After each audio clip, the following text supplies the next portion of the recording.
Today I'm going to talk a little bit about creativity and how sometimes the best way to create something, to create an idea, to create a painting, to create an invention, to create whatever, is to start out with at least something.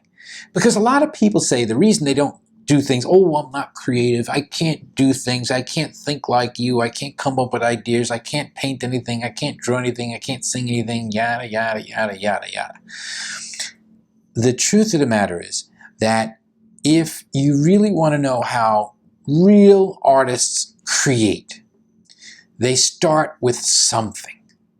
Like if you've seen some of the best paintings in the museums, you'll often find out that before that painting came along, that artist may have a sketchbook that contains like 100 versions of that same picture, each one a little better than the one before. There are some artist sketchbooks of a hand where they will work on that hand for hours and hours and days just to get the right angle, where did the fingers go? So the creative process itself should always start with something and then improve upon it. Don't expect version 1 of an idea to be perfect. It doesn't work that way. The Mona Lisa didn't happen in an hour. It starts with a single dab or single sketch on the canvas. And you then add to that. You layer upon layer of that. If you look at an artist like Bob Ross, I loved Bob Ross. I really loved Bob Ross. You'd see how he would paint everything and he would break it down into steps, and it would start out with just this one little happy tree. And then, of course, he always said if you have a happy tree, he's got to have a friend. And now you got 2 happy little trees, and then maybe a little path and some water. So it starts out with something very simple. Might be the sky, might be the grass, might be a single tree. Start with something and then make it a little better, and then make it a little better, and then make it a little better. Your first version of everything is not necessarily going to be the one you stick with. But if you start with that and add to it, and add to it, and add to it, you could create anything.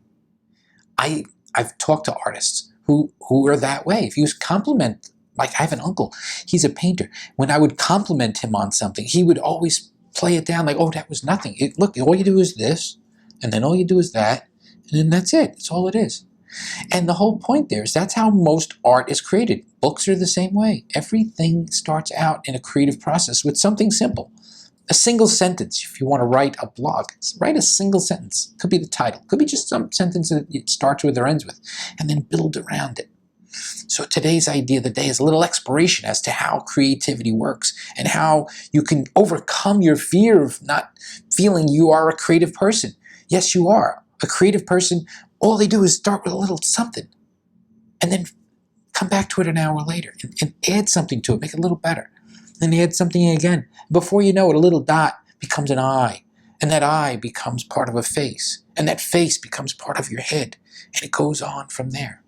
And that's today's idea of the day.